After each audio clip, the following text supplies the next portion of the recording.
It's not a bird, it's not a plane, it's Superhero Slate. It's a weekly podcast where we talk about everything that's great, like movies, TV, superheroes. It's Superhero Slate.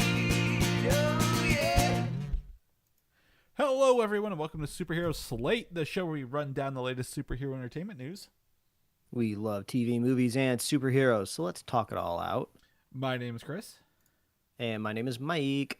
And this week, we're going through a curated list of 2025 movie and TV releases, Mike. And I say this because there's a lot of movies that would not go on the show normally, so we're just going to go through what we'd probably watch if we had free That time. technically qualifies as curation. Yeah. And I like to imagine, when someone's like curating something, they're like mindfully like pulling together a bunch of things on like a table.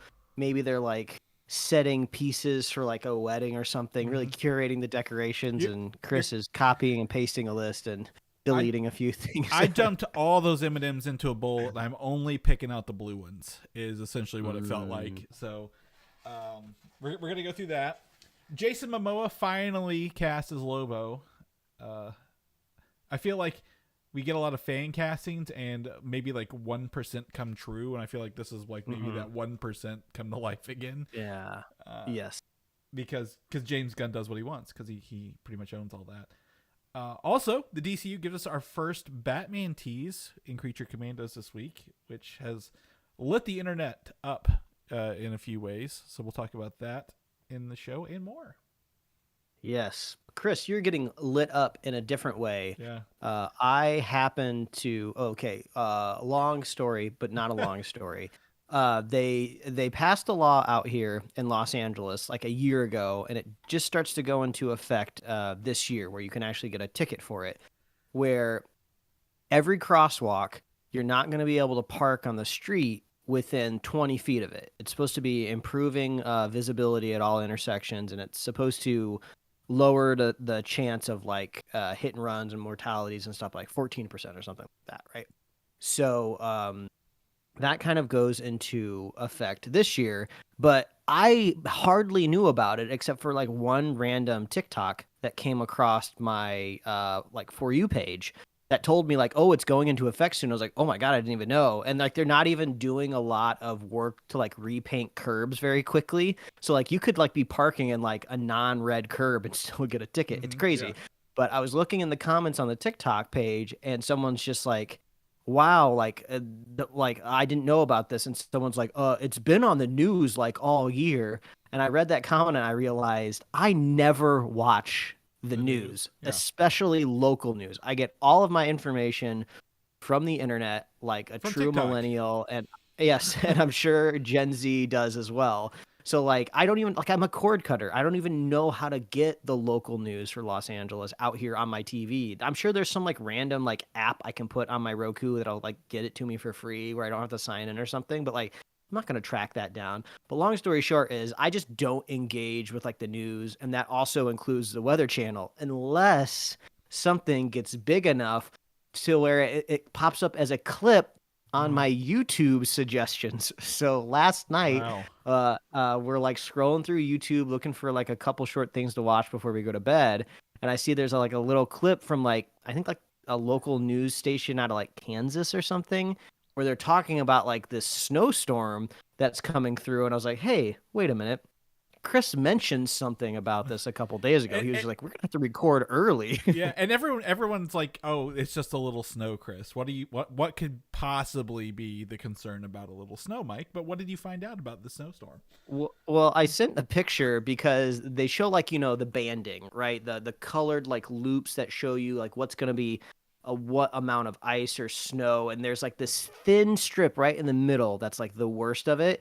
And I sent a picture, and like this little thin strip, like basically is like touching like Louisville and like some aspects of it. So I just like sent it to Chris. I was like, oh, you were right for sure. We need to record early before you're covered in ice and lose power. And it works out well for me because the baby gets us up early. So recording for me early now is like, that's not a problem. This isn't even early, Chris. I've been up for hours. Yeah, I noticed because you. I sent Mike was it a video of my arcade machine last night, like real late, and you were like, you like liked it or had eyeballs on it this morning or something. I'm like, oh, he's up early today. He's doing stuff. Yeah, but Chris, you're out here surviving, and I was I'm a little nostalgic for you. Now it's easy for me to be because I'm out here safe on the West Coast. It's like warm and sunny, and I don't have to worry about being covered in ice. But I was talking with my wife this morning about like, oh, remember when we lived in the Midwest and like a storm would come through. It would be all over the news, so it would kind of like unite the whole community that you're in. You're all talking about the same thing. You get to cancel all your plans and kind of like hunker down and like just play video games and stuff. But then there's always that little nagging thing in the back of your head, like, but what if we lose power and or internet? Then all of the fun I had planned goes out the window. Yeah, it's true. I mean, that's the thing I've put on. My wife has been on as a teacher. She's on I guess a winter break, and I was like, hey, while I'm working, if you get a chance to go out and buy things that we don't have to cook, because I'm preparing for the worst and hoping for the best. But yeah, right now we're about 5.5, maybe 6 inches since Mike started talking of snow. I showed him a live feed. It's just coming down like it's nobody's business here. But last week we lost power and internet. We still maintained a show, Mike. So I feel confident that even with the worst case of scenarios, Supergirl Slate will continue to record the rest of the day because that's how we do it. And this is very, I feel, typical for the Midwest. If somebody's never lived there or they're not super familiar with it, it's like you hope for all of this magical snow during the holidays, and then the holidays come and go with maybe not much or like a little bit. And then finally in January, when all the celebration's over and you're like ready to like get your life back on order, and start back to work or getting stuff done, that's when all the annoying snow and ice comes when you don't really want it. It's great because we don't get any real good holidays off until May, so hopefully you get a snow day every once in a while to celebrate an extra little holiday here around the house. But I work from home, so I don't get that luxury anymore. But yeah, oh well. But outside all of your snow and ice, if I was better at transitioning into other topics, I would say another cold maker I've purchased. This is already bad. I ordered this little mini fridge that looks like a Coca-Cola vending machine, and I'm so excited. It's supposed to come this week, I guess, barring any weather. I'm looking at the order page right now. It says shipping expected in the next business day. I never should have followed Sideshow Collectibles on Instagram. I knew it was going to be a bad idea when I did it a couple months ago, but I just love looking at their statuettes. To your point, you actually purchased something that is functional, not just something that sits on your shelf. Honestly, I think that might be part of it too, because Sideshow Collectibles and or Hot Toys, I don't really know what their affiliation or ownership structure is, or if they're even affiliated in any way beyond just selling things, but they sell the coolest stuff. Like sometimes their maquettes and their toys and their statues are so realistic, I can't find high quality enough images for our thumbnails for the podcast, and sometimes I'll just take Sideshow Collectibles and remove the background and like, oh yeah, because they look so real. So something I was not expecting to see in my social feed was they are selling this Coca-Cola classic vending machine. And I saw they put together a little video of it, and it's like a fully functioning little mini vending machine in a way where they come with little tiny Coke cans, and you like hit the little button on the side, and then the little Coke can pops out from the bottom. Like that's cool enough as it is right there, because this is like a vintage, like I want to say like maybe late 80s Coca-Cola vending machine. So it has the old Coke logo on it. It has like, Chris, you were just talking about you putting coins in your vending machine. I don't know if this comes with mini coins or not, but it's one of those where you put the coins in on the side and you have like the big white button next to like your cola option on the right-hand side. It's the ones you would see at Walmart. They might still have them at Walmart because like they have like the little 1x2 inch rectangles with the whatever can you're buying next to it that they could swap out whenever they put the cans in. Yeah, it's great. And it's so cool, and it's just so neat. And I was like, oh, this would be really cool to have on my desk. And then the most magical thing happened where the front of it opens up, and on the inside, you can put 2 full-sized actual cans of soda in there, and it's a mini fridge. So I was like, yes, 100 times yes. So I hit the join the waitlist button right away. And then a couple days later, it gave me the option to purchase it. I'm like so stoked. I'm going to put this on my desk. I'm going to have like Diet Cokes in there ready to go. Or Chris and I are on the lookout for a lot of new sodas this year. So I just love the idea of just having like almost like a little emergency drinks in there. And I'm kind of staying in the dark about this a little bit. I was so excited when I saw the video. I don't even think I finished it. I think once the woman in the video opened up the fridge and revealed 2 cans, I just immediately followed the link. And so I so badly want to click on the listing page so I can look through the photos, but I'm like, I already bought it. If I just wait, it'll be a super fun unboxing because I don't really know all the ins and outs and little bits of it, because when Sideshow Collectibles sells something, it is like of the highest quality. So I am kind of hoping I even have the option to maybe like swap out the little paper rectangles next to the button. I don't know if they'll give me that option, but it'd be cool if I could. I mean, they should. I mean, they have Coke, other Coke products, right? It's Coke on the outside, but Diet Coke, Coke Zero, maybe even, they make Sprite, right? They make Sprite. So like, I wouldn't be surprised at that, or if they sell like a little update package, how they like sometimes the statues will have different heads or like accessories you can get as well. Oh yeah, I want to get, I don't know how, but I want to get like the 90s like cherry Coke label branding the black in there. The black and red oh one. Perfect. I loved it. Yeah. So this is my plea to you to make sure you're subscribed, because I'm hoping it shows up this week and I'll be able to like hang out with it, play with it. Yeah. Then talk about it on the show next week, hopefully. So I mean, I excited. There's a lot of reels I've seen lately about mythic garage fridge pulls or grandma fridge pulls, right? So I just imagine you like getting one of these limited Dr. Pepper blackberries and just leaving it in there all year, and then like come like next December you're like, look what I got. Like someone's like, I missed those, and you open up your little fridge, you're like, look what I got right here. And yeah boy. So some legendary fridge pulls here. I'm jealous. I absolutely love it. This is fantastic. Mike got to see my 90s little nostalgia. I brought home an entertainment center made out of pure oak this week. So the orangest oak you've ever seen in your life. That's right. And it's got my TVs on it, or like 2 of the tube TVs, my Ataris. It's been great. It kind of gives it that homey feel. So I'm more jealous of Mike's Coke machine really at the end of the day. So do that. Well, it's 2025, Mike. We have been doing the show for 10 years as of this episode. I don't know if you knew that or not. We didn't really have a way to promote it, but it's so ceremonial.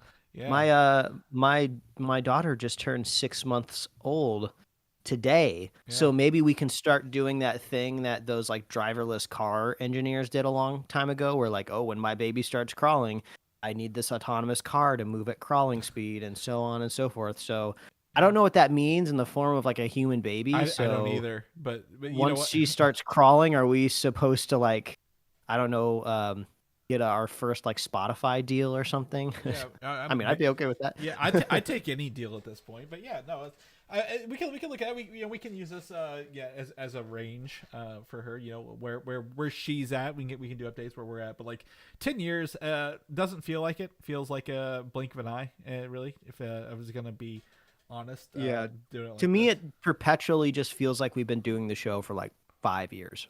Mm-hmm. Like no matter what, even when we were doing the show for 2 years, it felt like 5 years. Yeah, 5.5 years ago, we were at Comic-Con together, which felt like we were still at 5 years on the show. But it's been great. I just want to give a shout to everyone who's listened along the way, people who've joined and stuck with us over.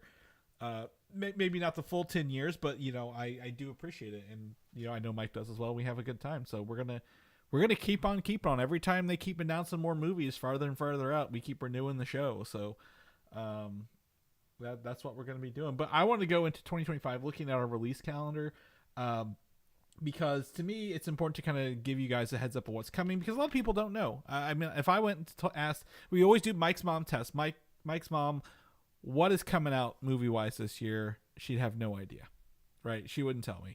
So I'm going to use that as a baseline. Like, what movies do people know, regular people know are coming out this year? So we're going to go through the list of things I thought we would find interesting, or at least we'll briefly touch on throughout the show this year. Does that sound good to you?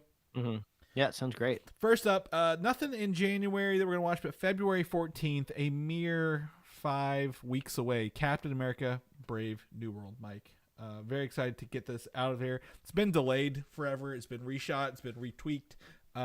Went from the Chapek era to the Iger era of Marvel, and I want to see what they've done, how it plays into it. Obviously, we've got Harrison Ford as Red Hulk, Tim Blake Nelson returning as the leader from the Incredible Hulk days.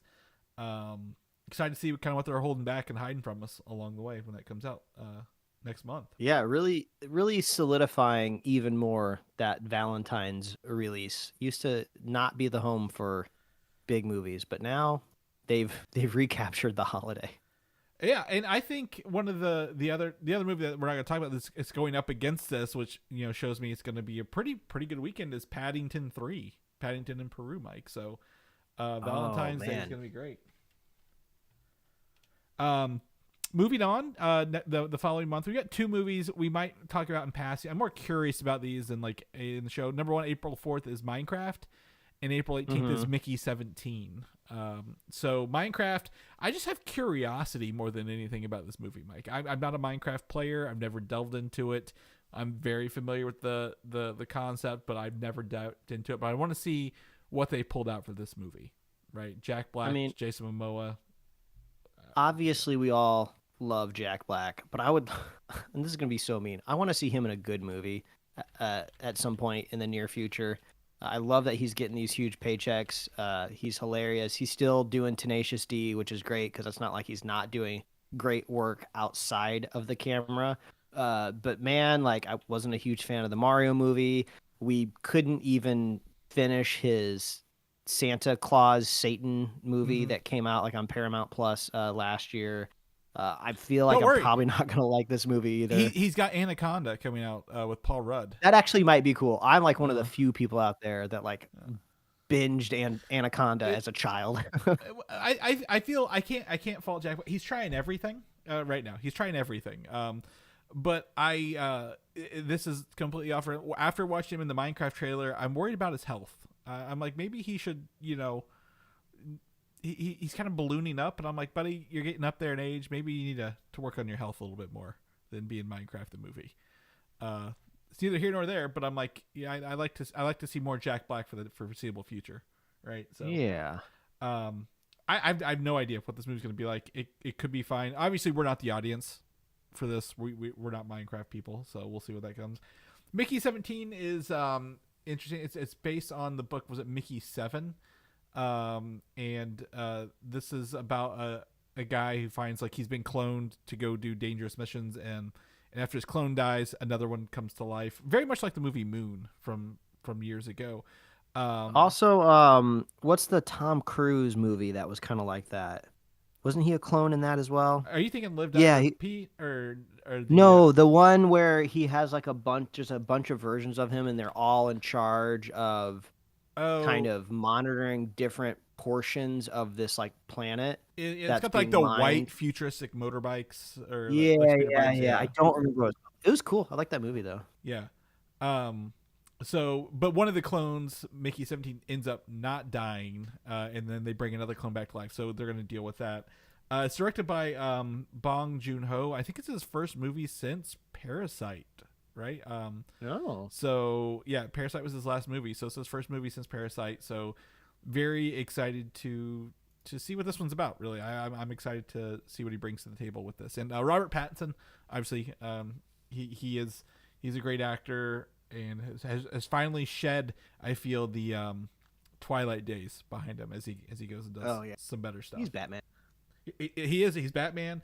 What was the movie Tenet? I liked him in Tenet. He was great in that. This stuff. So we'll see in April. In May we get to kick off the summer with some action movies. We get Thunderbolts from Marvel. I'm biased, obviously, because it's got Sentry in it. But we've got Thunderbolts, so another Marvel movie kicking off the summer. Then later that month is Mission Impossible: The Final Reckoning, and I enjoy the Mission Impossible movies. It's not something I have to go back and rewatch or necessarily watch in theaters, but I feel they're just reminiscent of classic action movies, and they hold up over time, right? I don't feel like they're not very gimmicky as it. They're like Fast and they're always Furious. like they're like a consistent like B minus for me, Mm-hmm. which is still good. But I feel like I've never been like, whoa, this is Yeah. crazy. Yeah. But I have a good time. It's spectacle, which is fun. Yeah, it's like I don't remember a lot of them, or they all blend together. But like Tom Cruise can put together a pretty good action film with some political espionage thriller, and this is like his only franchise he's still got going. But after the last one kind of ended on a cliffhanger, excited to see how that wraps up. In June, we kick off with John Wick spinoff Ballerina, which is set between John Wick, I think 2 and 3 or 3 and 4. I think between 2 and 3, starring Ana de Armas. Excited to kind of dive back into the John Wick world a little bit. Keanu Reeves will make an appearance as we saw in the trailer. And then later that month is 28 Years Later, the sequel to 28 Days Later and 28 Weeks Later, finally coming back to the franchise. And for people who don't know, this is a part 1. 28 Years Later, part 2, The Bone Temple, I think, is like coming out pretty much within less than a year after, because they already filmed it. So they've got some full faith in the zombie franchise might coming back. July, I think, will be one of the biggest box office dollar months that we're going to see in 2025. Wow, yeah. I'm looking at it right now. I haven't quite seen all of it all kind of organized into like 1 month on a list before. This is pretty crazy. Yeah, so starting off the month, Jurassic World Rebirth. Whether you like the Jurassic World movies or not, they are consistently box office performers. This one will star Scarlett Johansson and kind of set a new, I guess, trilogy or set of movies going forward. A little over a week later is Superman on July 11th from James Gunn, officially kicking off the DCU. The trailer over the holidays really brought up a lot of hype, so people now have that on the radar. And then ending July 25th is Fantastic Four, the MCU's attempt at Fantastic Four, bringing a solid cast, the retro futuristic 1960s, Galactus, Silver Surfer. We've got a lot to look forward to with this month, Mike. Yeah. Also big franchise movies in the sense of they'll be setting up kind of like the next couple years of both universes. I mean, Superman's kicking the whole thing off. Yep. So I don't know if the end of the movie is going to kind of set up something, or if there's going to be some crazy post-credit scenes coming out of Superman, but definitely establishing our world there. And then Fantastic Four, we're supposed to be kind of finally, I think, be getting into like this multiversal kind of Secret War. Doctor Doom is rumored to be in this one as well. It's the last. I think it's the last one before Doomsday, or there's might be one in February the next year. But like, they are. This will be a nice little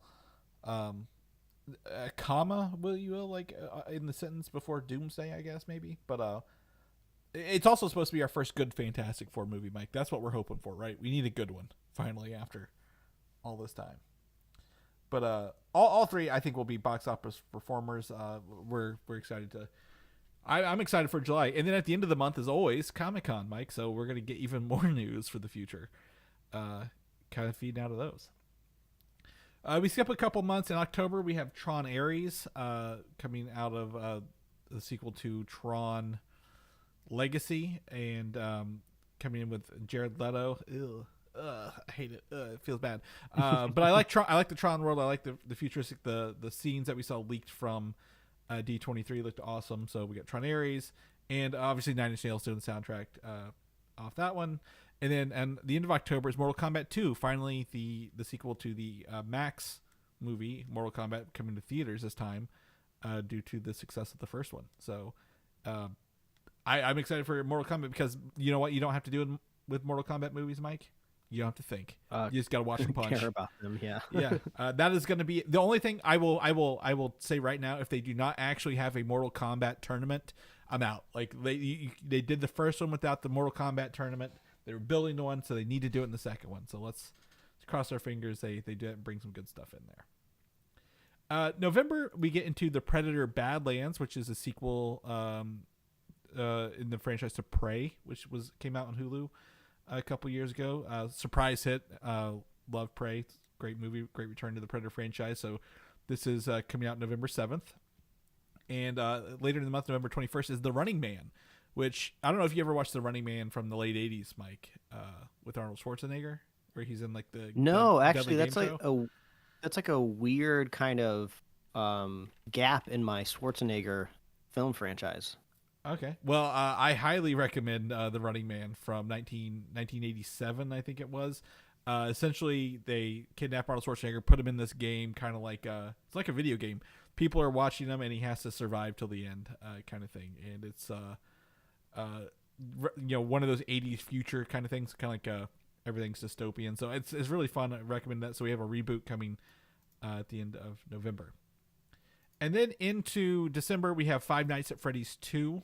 And I put that in here more out of curiosity, simply because I didn't think that first one would ever get a sequel, Mike. But apparently enough people, fans of the franchise, loved it, watched it. They're putting a second one out there. And who's the company that does that franchise? They're Blumhouse, I Blumhouse, believe. yes. So putting it in December is bold because 2 weeks later is Avatar Fire and Ash, Mike. So they're hoping to get that Five Nights at Freddy's first weekend, because as soon as Avatar comes out December 19th, it's game over for the rest of them through January. Boy.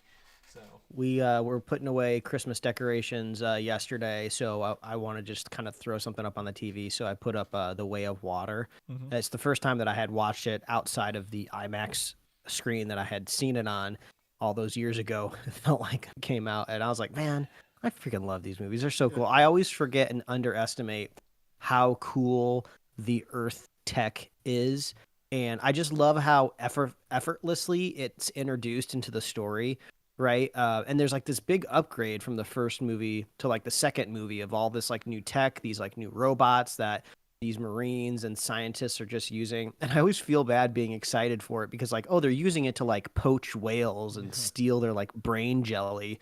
But like, damn, do I not look at those like submarines and go, oh, that'd be such a cool Lego set. Like I can go out and murder my own Lego whales with it.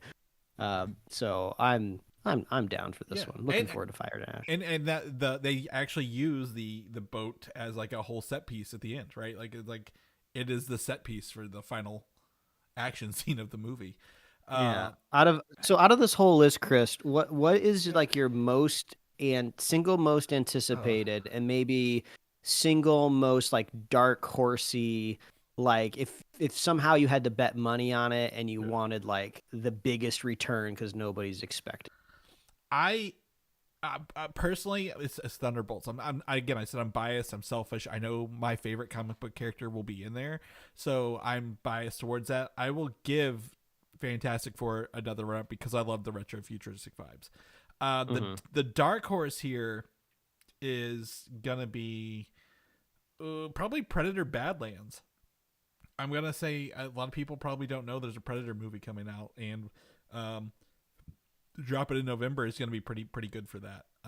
So I'm gonna put that. How about you? What's your two takes? Yeah, this is gonna sound weird as like a dark horse, but it just feels like since the franchise is kind of like limping right now, I feel like Jurassic World Rebirth is my dark horse in a way, where we're gonna get like that first trailer that's gonna come out, and I feel like people are either gonna be like, oh, the franchise is dead, this is so stupid, or the trailer is just going to knock everyone's socks off, and then the dark horse will be the lead horse right after the first trailer. I feel like you can never discount dinosaurs, because even when they make bad movies out of them, they still make money. I don't get it. We have it's going to almost every one of these movies is going to have a Super Bowl trailer. I'll tell you that right now. Mm-hmm. I can already tell you the first Avatar trailer will be Super Bowl. Even Captain America, which is less than a week after the movie, will have a Super Bowl trailer. But I believe that Jurassic World Rebirth trailer will be a talk of the Super Bowl as well. I agree with you. Yeah. And if I had to pick my most anticipated, it's probably split between Fantastic Four and Avatar. Fantastic Four, because obviously I got to be hyped for something MCU related, and the other half of just like, I like Avatar because I just like being in a different franchise. I looked it up. I wanted to know how far Pandora was from Earth because now I'm getting into the lore. It's like 4 light years and some change, and people think that we haven't gotten to light speed travel yet, but they're like, oh, if you get to like half light speed travel, that makes the 20-year round trip that they mention in the movies makes sense. So like now I'm in it. I'm ready for it. I can't wait to go back to Earth. And see what happens. Yeah, well, the exciting part about this is the Fire and Ash. They're introducing a fire tribe, more, I guess, non-good. They're spooky. Navi. Yeah, They're like, spooky. yeah, they're supposed to be more horror, more visceral. And they were delayed this a year, right? They actually gave it an extra year to polish it up. So very excited to kind of see what that looks like as well. Anyone who's listening, also listen to this, what movies you're looking forward to. And now we're going to go into TV series. There's a lot of TV series coming out next year. I looked this up, but we're just going to the ones that are relevant to the show. For MCU, we have Daredevil, Ironheart, and Wonder Man. Also, these are live action. I'm not putting the animated ones in here because those are more adjacent. Except for Invincible. I put Invincible in here. I feel that's big enough and solo enough. DCU has Peacemaker Season 2, Mike. Again, we have Invincible on Amazon, The Last of Us on Max, and Alien Earth on Hulu later this year as well. Is the 5th season of The Boys coming out 2025? I don't know. I didn't see that pop up at all. I'm gonna look it up here. I know they're filming it right now. Yeah, because I think it's supposed to be the last season. It was started filming on November 25th. So it could be. It seems like maybe it'll come down to maybe what quarter Amazon Prime Video wants to have their viewers come back. Well, it's filming. It goes to mid 2025, so they will probably release it 2026 then for edits and effects. So not this year. But overall, I think The Last of Us is February Season 2 is coming up pretty soon. Alien Earth, I'm interested to see Noah Hawley from Legion. Bringing what his Alien take is to the Alien franchise after Covenant was this year. So we've got some interesting shows. Less to talk about here, but for those interested, those are popping up, and we'll talk about them as they kind of do. Moving on, Supergirl news, Mike. This will be the post credit scene of Superman right here. You mentioned post credit scene earlier. I want to say Supergirl will be the post credit scene because that is the second DCU movie filming, and with that, we have our official confirmation that Jason Momoa is cast as Lobo in the film, and he has teased this his first, I guess, big post Aquaman role in a franchise. Ever since The Lost Kingdom, I think, was still in theaters, right? He's been like, yeah, we know the EU's ending, the DCU's coming. It's like, I just talked to James Gunn, I'm excited, and he wants to be Lobo, so he got it, Mike. Good for him, right along the way. Yeah, this feels kind of like the Benedict Cumberbatch casting. You're talking about fan casting at the beginning of the show. Yeah, he aesthetically fits. He's the least amount crazy. of makeup. The least amount of makeup needed for a person. Whenever I see Jason Momoa, I just think of him like woohooing. Like I feel like that's his like go-to to woohoo.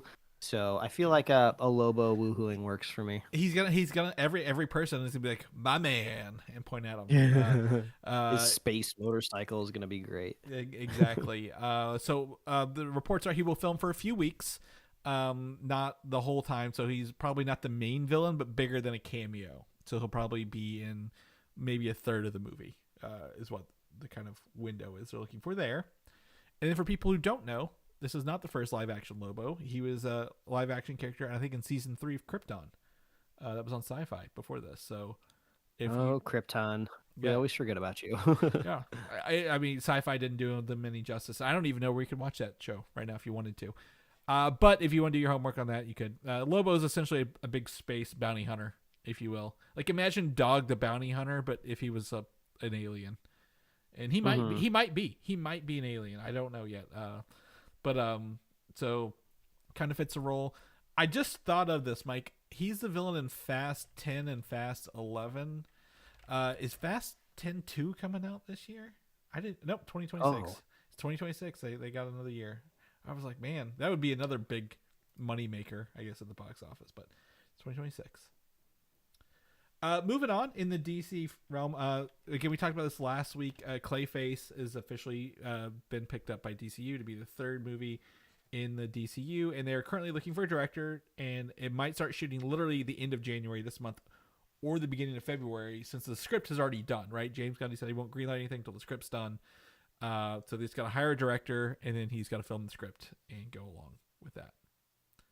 The speculation mounting is that Andy Muschietti could direct this and introduce his version of the Dark Knight in it if he wanted to before he does the Brave and the Bold. We reported last week that the Brave and the Bold was delayed, postponed, whatever, and he was going to do another movie. He could literally just pick up and film Clayface. He's good for horror, right? He did the It movies. This is like a body horror film. I think it could be a good little thing for him if he wanted to. Mike, what do you think? Yeah, I can't remember if I know we talked about the speculation of like this just rumor of all rumors that maybe they're waiting to see how the Superman movie does to determine whether Matt Reeves' Batman universe becomes the de facto universe or not. So I wouldn't be surprised if that rumor is true that Clayface would kind of be caught up in that as well, right? Because he's iconic Batman villain. So it's like, oh, well, let's wait and see how Superman does to see which way this Clayface pivots, because you don't want to tease the wrong Batman, right? But I mean, we have another Batman tease to talk about as well. So maybe they'd use the same strategy of just use the most generic looking silhouette of a Batman, and then it could be anybody at any time. Well, it's funny you mention that, because literally in what we're going to talk about, Batman, they already have Clayface in Creature Commandos. Not even in a silhouette. Mm-hmm. He was actually a character. So I don't even know if that Clayface will be this Clayface.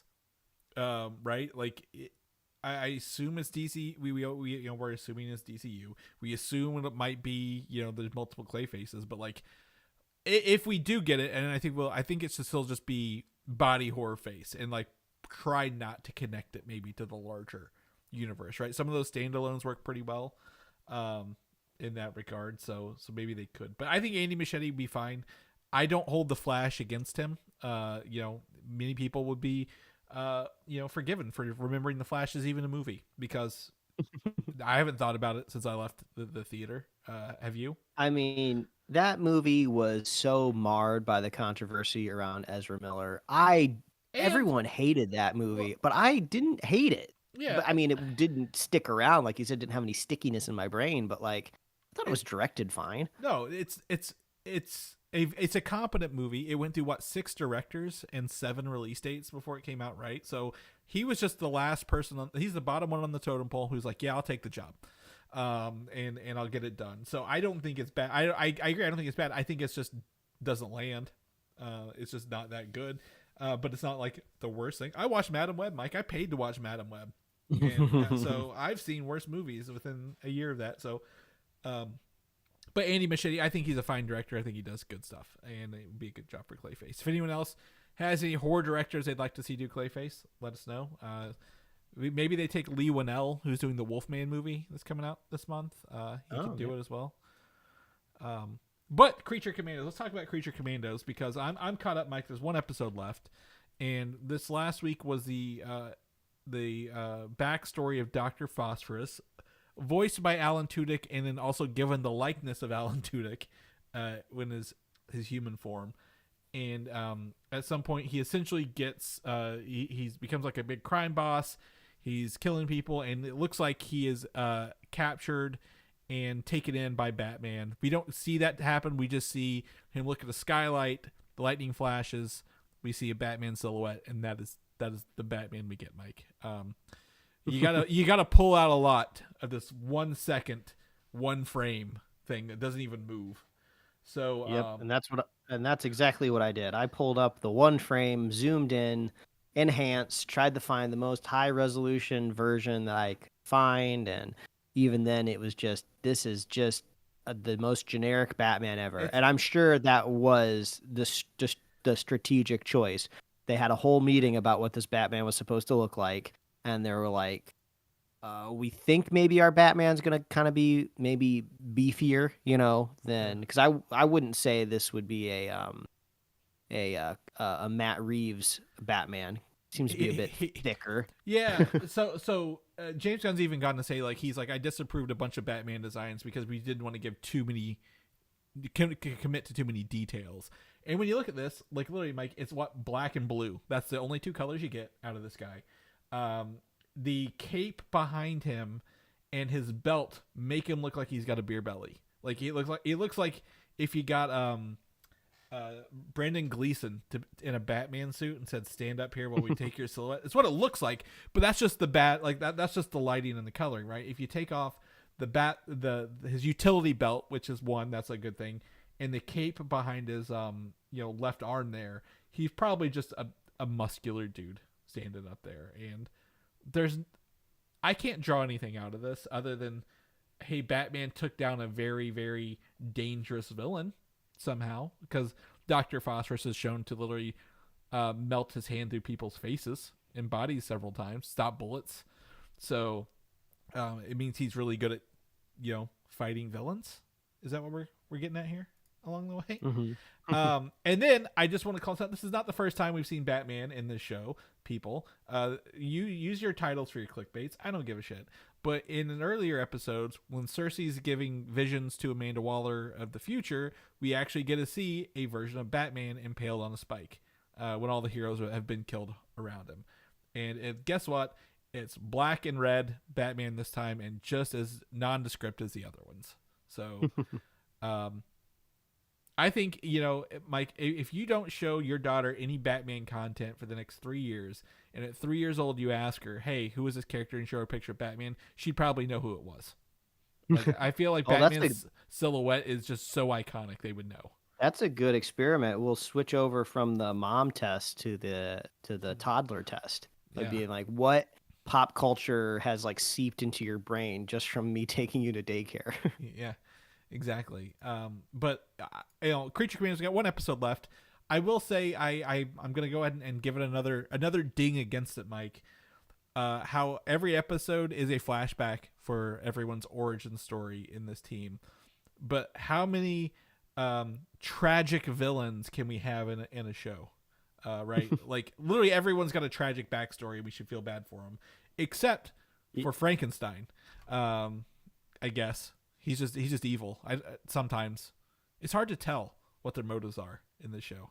Yeah, like I don't particularly hate, the storytelling device of using flashbacks, but I don't like it when a TV show's like kind of formula becomes predictable, right? It's like, okay, so each week we're flashing back, because I'm not saying it's not a good way to get to know the characters, but it does get to a point where it's just like, okay, I'm kind of counting down. Okay, there's how many people on the team. There's how many episodes left. Yeah. Okay, once we get this last person done, I can finally have a full episode that has no flashbacks in it, Right. So I guess leaves room for a lot more to do in season 2. I guess could be hopefully a highlight to look forward to. We're done telling the stories of all of them, but I still we have one episode left. We don't know anything about Nina, the fish girl, very much.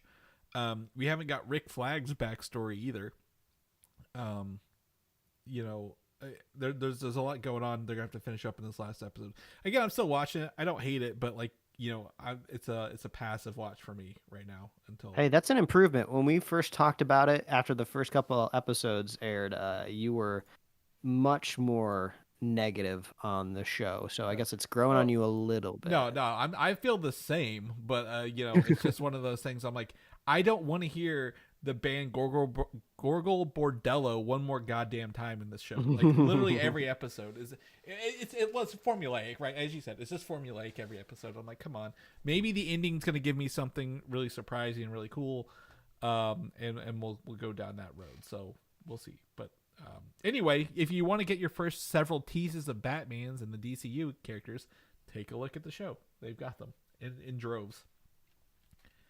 Moving on, the Punisher, Mike. This is a rumor. There's a new leaker on the scene, a new scooper, if you will, and they've been pretty successful so far. And one of the newest ones they've come out with is that the Punisher series is in works at Marvel Television. This doesn't mean it's greenlit or will happen, but it will follow the plan is the Daredevil format, where it will be a season 3 for the previous 2 seasons that were on Netflix. Spitting out of the Daredevil show, because he's gonna John Bernthal's returning as Punisher in the show as well. Hey, I remember a conversation I had with a friend who is not in the kind of Marvel Cinematic Universe bubble, and he just organically watched the Punisher show on Netflix. Nothing else. Didn't watch anything else. Doesn't keep up with the movies or any of the other Netflix shows. Just really liked the Punisher show on its own. So it definitely has an audience for another season. Yeah, and it's hard for some of us to remember that. We need to think of how the common people are, right, Mike? What are they doing within themselves? People with lives. Yeah. Like we're only watching things we want to watch instead of having to watch everything. I'm like, yeah, I get that. I appreciate that. But the other thing they mentioned in terms of scooping that the show Daredevil could lead to Jessica Jones season 4, based on that success of Daredevil. If Daredevil is a success when it drops in April, they could spin off more of these Netflix characters or street level heroes into their own shows, bring them back. Jessica Jones would be interesting for a season 4 as well, I think. But again, all these characters work better when they're together for at least a little bit, right? Like Punisher and Daredevil work great. Jessica Jones by herself, we could try to bring in Luke Cage. I would definitely love not to have Iron Fist in there, but like they need to have some interaction, right? I think that's when they are really successful along the way. But we'll keep you guys posted if this comes to fruition. We get those green lights from Marvel Television, which I would say maybe SDCC, New York Comic Con, one of those two later this year. We'll probably have a better view on that. Mike, our first popcorn bucket of the year has arrived with the Captain America Brave New World bucket, and I looked at it and I was like, I know where this would go in our ranking immediately. Like from last week, I was like, oh, let's flex the rubric that we made. First of all, any LED, any electronics on this popcorn bucket? No LEDs at all. No electronics. No LEDs. Okay, so a very cheap plastic mold as well because it's split down the middle.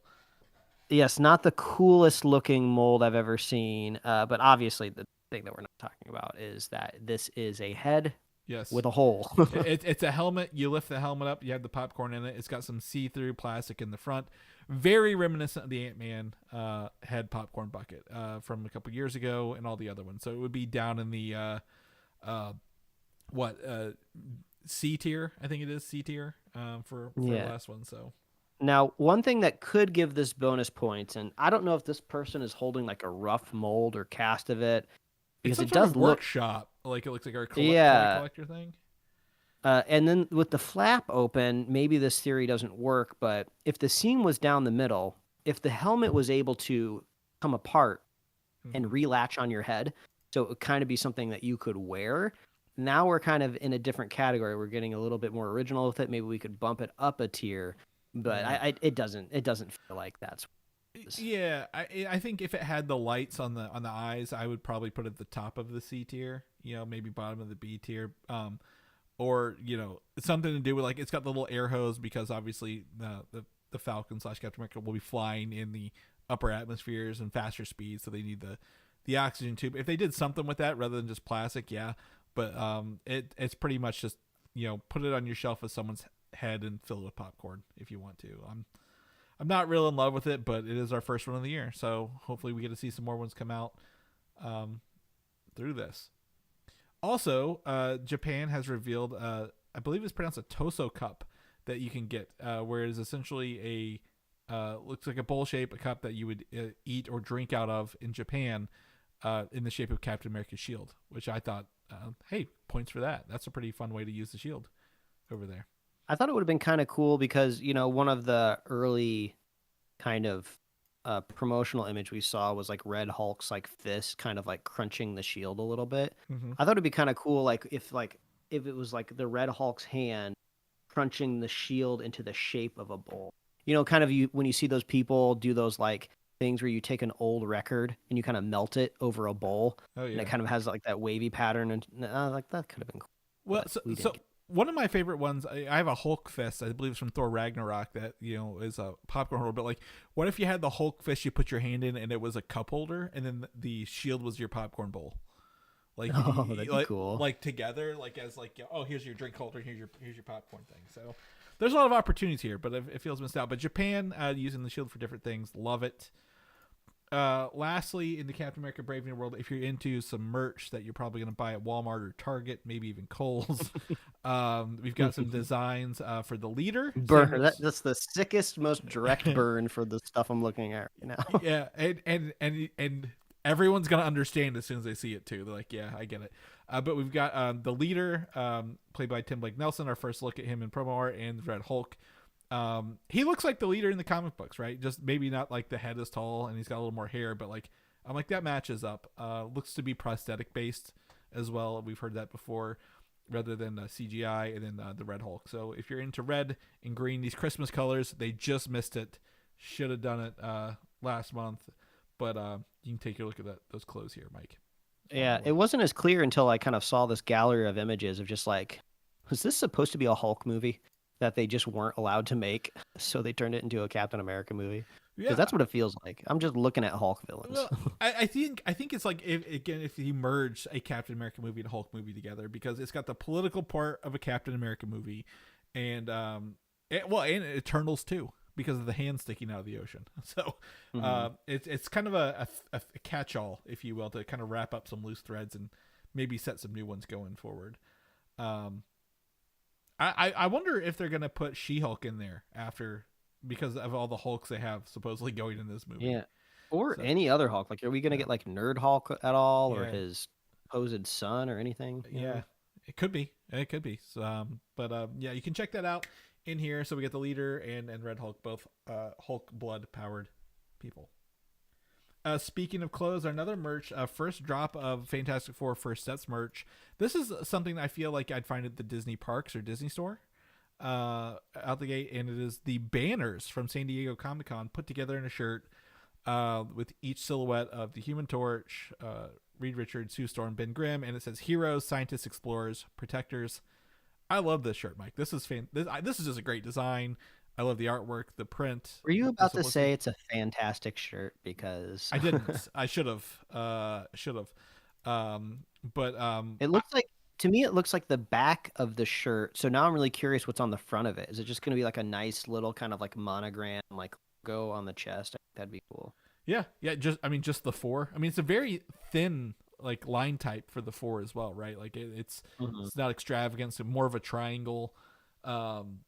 But I love the idea of heroes, scientists, explorers, protectors, like, you know, the tagline and what it does. So I'm excited to get some Fantastic Four merch. I don't think I've ever had any Fantastic Four clothing of all my Marvel attire ever. So looking forward to add that in there.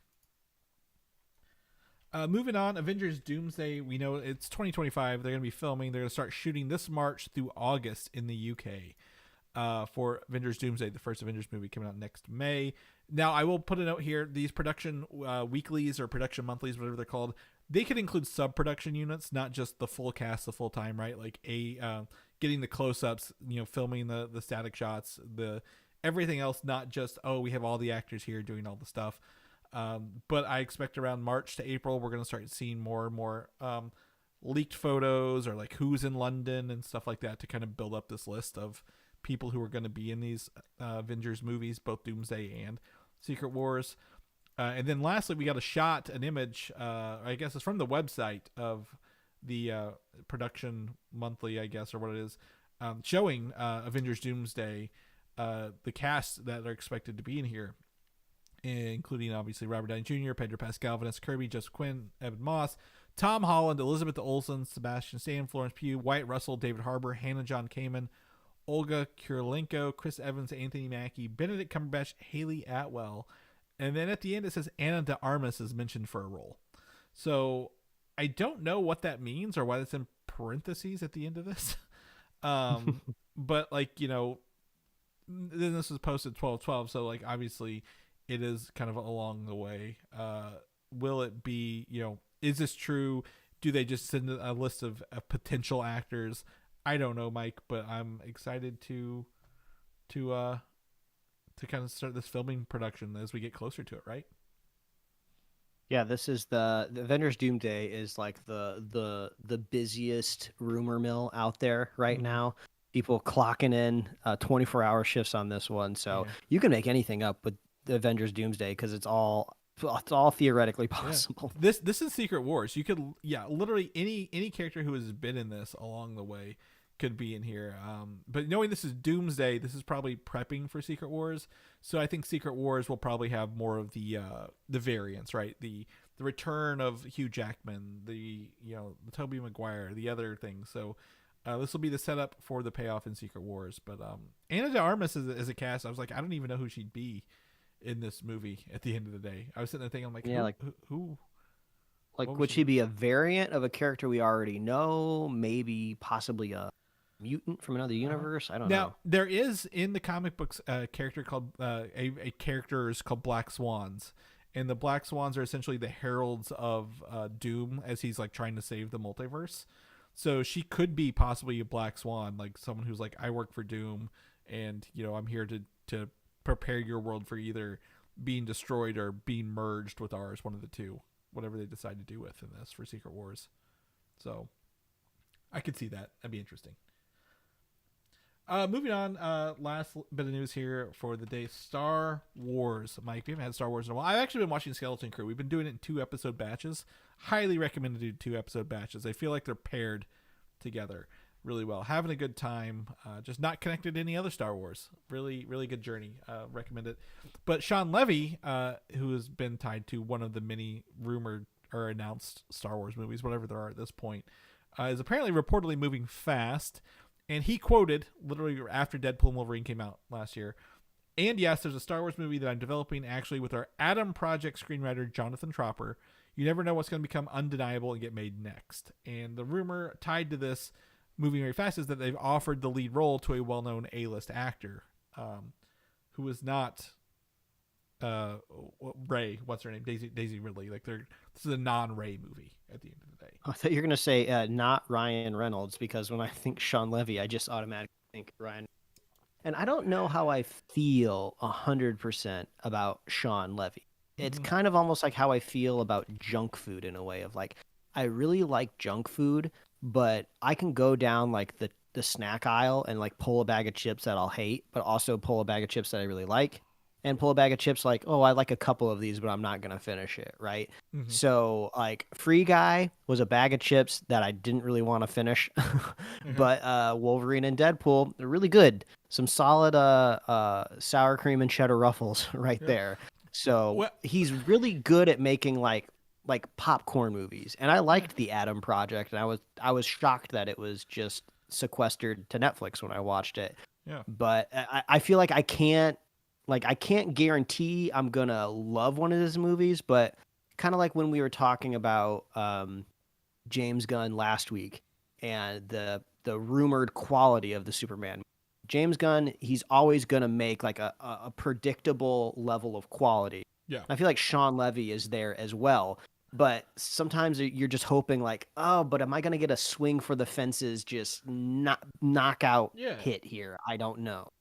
Well, I will say, he is dived into, as a director, a lot of comedies. I don't know the writer other than the Adam Project. He did, again, Sean Levy's done Night at the Museum trilogy.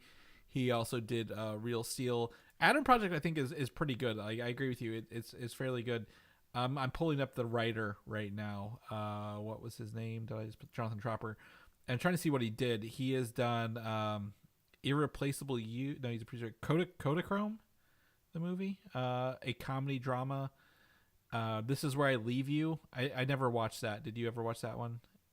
Yeah, me either. And let's see, writer, some other stuff. So I think anyone, a writer and a director, can do anything if they're got a plan in place and can do it. I think if of his recent 3 movies, Free Guy, Adam Project, Deadpool, and Wolverine, and they're doing the writer from Adam Project, I feel that's more Star Wars. He even has a lightsaber in that, doesn't he? Ryan Reynolds? Oh yeah, that's right. Yeah, there is a lightsaber in there. So I feel that's fine. Again, they're not gonna say Star Wars has whether it's a curse or a great ability. I don't know. They're not greenlighting movies that they don't want to make right now, right? They haven't greenlit any movie, or they haven't moved any movies recently in the past several years. So if they're not greenlighting this, it's not to the point they want to release it. So at least we're not like getting a Star Wars movie every year just to put out Star Wars movies, right? So maybe they can come to it. Maybe they can get there. I think, I'm always going to look back to whether you like it or not, the guy who directed Joker, the Joker movies. Can't think of his name, but he did the Hangover movies first, right? Comedy movies, and then he did the serious Joker movie, and even the maligned Joker 2, which I would say probably the worst movie last year. Even though it's a different tone, it's not the Hangover again. So I think directors can pick different genres and be successful. So maybe we'll see them pull some, sci-fi out of this along the way. Mike, that's the episode this week. I am going to see if I can go make a snow angel out there after this. Go dive into it. I've been giving Mike hourly updates, and I haven't looked at it since we started recording. Ooh, look at it. Pull it up while I kind of close out at. the show. Yeah. And you can check out my webcomics at liferewardsrisk.com and pickledcomics.com. You can find Chris at Valdan87, VALDAN. That's the only time I think on the show I've ever done your outro. He's on video game systems. Chris loves to hang out there on the internet with people, and that's where you find him. And as always, you can visit superheroslate.com. Best place to find all the avenues we our show, to get our show notes, but more importantly, beginning of the year, upcoming release calendar. I promise you, there's no pop-ups on our website. I went to a website just earlier this morning, and my ad blockers were not working, and it was impossible to read the website. Looking for the next paragraph in the article was impossible to find. So you're never going to get that on our website. Head on over there, get just a nice text-based upcoming release calendar of everything that's coming out this year, next year, what came out last year. Go check that out. We're on Apple Podcasts, YouTube, Spotify, wherever else you love to listen to podcasts. And we got merch, superheroslate.com/store. Reach out, let us know what you're most excited for this year. What's your number one? What's your dark horse? We'd love to know. And we love our super fans.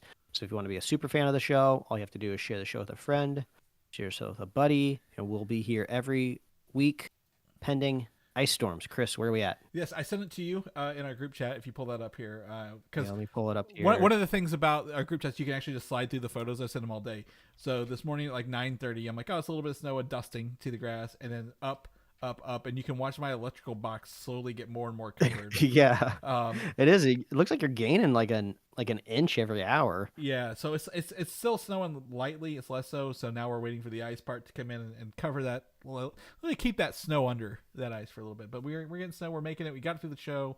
We still have power, and I appreciate everyone being here, and we will see everybody